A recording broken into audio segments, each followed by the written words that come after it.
हे बालाजी महाराज, मुझे ठीक कर दो। जय बालाजी महाराज। क्या होती, कौन सी नस दबाने से हमारे हस्बैंड साइलेंट हो।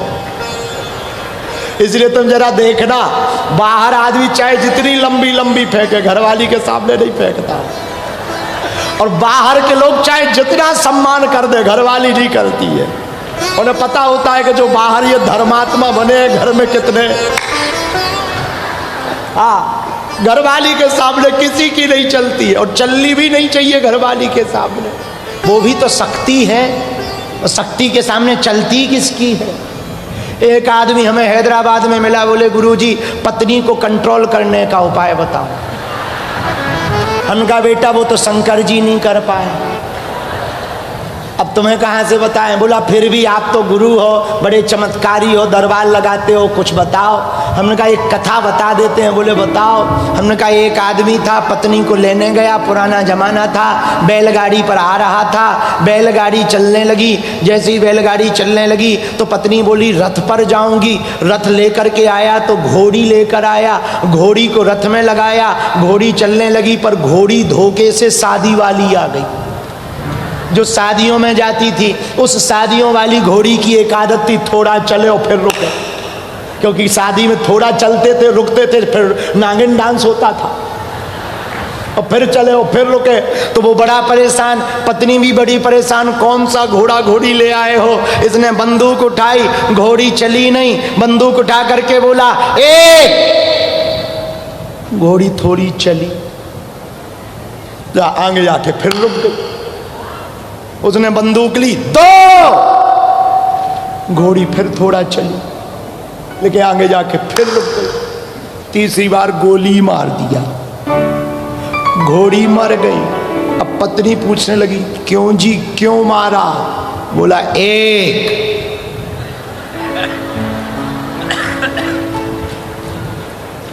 आज तक उसकी घरवाली चुप है, और हमने सुना वो शमशाबाद में रहता है। तो देवताओं ने कहा इतना विचित्र विराट रूप धारण करके नरसिंह भगवान प्रकट भये, देवताओं की चली नहीं, कौन मनाएगा। बोले भाई पतिदेव कितने भी नाराज हो, धर्म पत्नी मना देती है, जरा बात करो। लक्ष्मी माता के पास गए, आपके स्वामी जी विचित्र रूप में बैठे हैं, जाओ आरती कर लो, उनको शांत करवाओ। हमारे स्वामी जी? हाँ। कौन? श्री हरि विचित्र रूप धारण करके प्रकट हुए प्रहलाद के लिए। अरे हमारे प्रभु अशांत नहीं हो सकते, शांताकारम भुजग सेनम पद्मनाभम सुरेशम, वो तो परम शांताकार है, वो कहाँ विचित्र रूप में होंगे। देवता बोले आंखों से ही देख लो। तो लक्ष्मी माता ने कहा अभी चलते। बढ़िया साड़ी पहनी, हैदराबादी, बढ़िया भाग्यनगर हैदराबादी साड़ी पहनी, साउथ इंडियन लुक में आई माता। गजरा वजरा लगाकर, माथे पर वाइट वाइट चंदन भोलेनाथ वाला लगाकर, साउथ इंडियन स्टाइल में बढ़िया थोड़ा सा बिंदी लगाकर, और माता बढ़िया कनेर के गुलाब के पुष्पों की माला लिए हुए, थाली लिए हुए आरती करने के लिए नरसिंह भगवान के सामने आई। चरणों से आरती शुरू की, और जैसे ही मुख पे आरती आई और भगवान ने एक घुड़क्का मारा, सोई आरती फेंक के नजर आई। बोली ये हमारे हस्बैंड नहीं है, ये नहीं है हमारे वाले, बड़े विचित्र है, ये नहीं है। जब घर आएंगे तब बात करेंगे, आज नहीं हम कर सकते हैं। घर वापस दौड़ी चली आई। देवता परेशान हो गए, अब भगवान की स्तुति कौन करे, प्रार्थना कौन करे।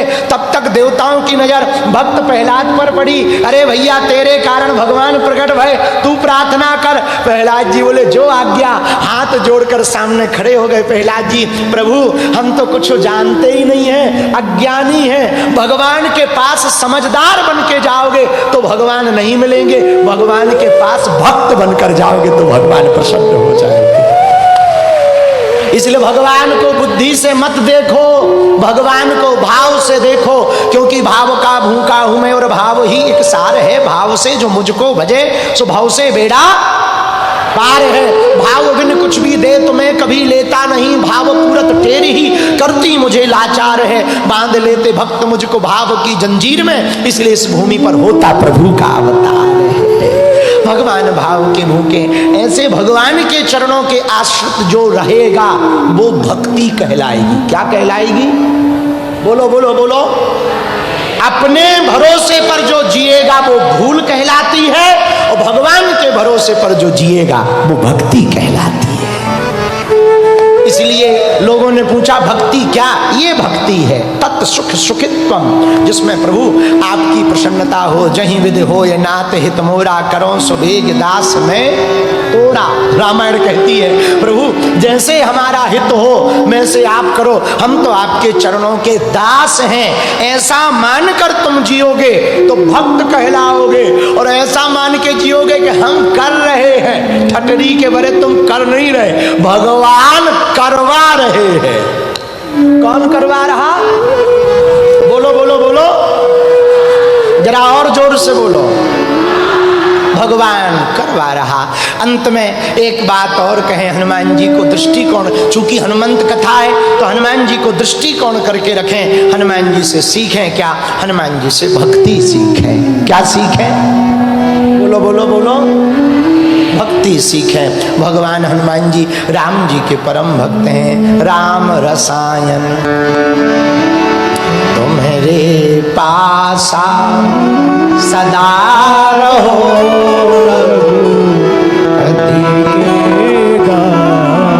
सदा रहो रघु।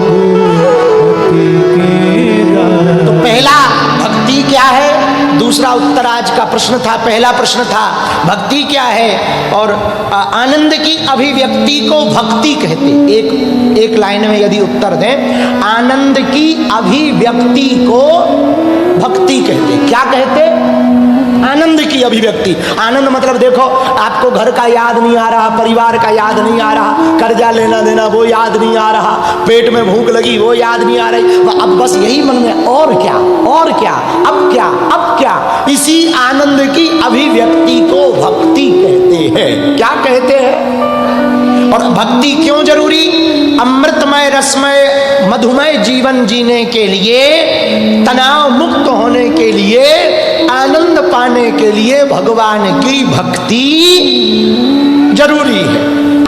उनका एक ही काम है, एक काम। हम लोगों पे अनेक काम, परिवार संभालना, व्यापार संभालना, दुकान संभालनी, रिश्तेदार संभालना, मित्रों को संभालना, यहाँ जाना वहाँ जाना। हनुमान जी का एक ही काम है, राम काज करी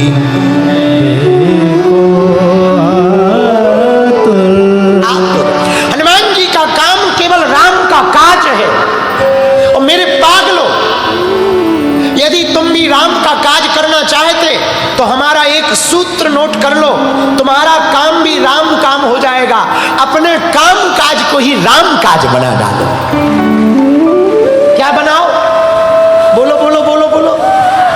काम काज को राम काज। हमारे टी राजा से सीखो, राजनीति को राम नीति बना दिया।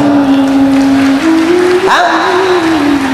और जब राजनीति रामनीति हो जाती, राष्ट्र नीति हो जाती, तो उस नीति को कोई उखाड़ नहीं पाता। राम के काम को, अपने काम काज को राम का काज बनाओ। हनुमान जी ने यही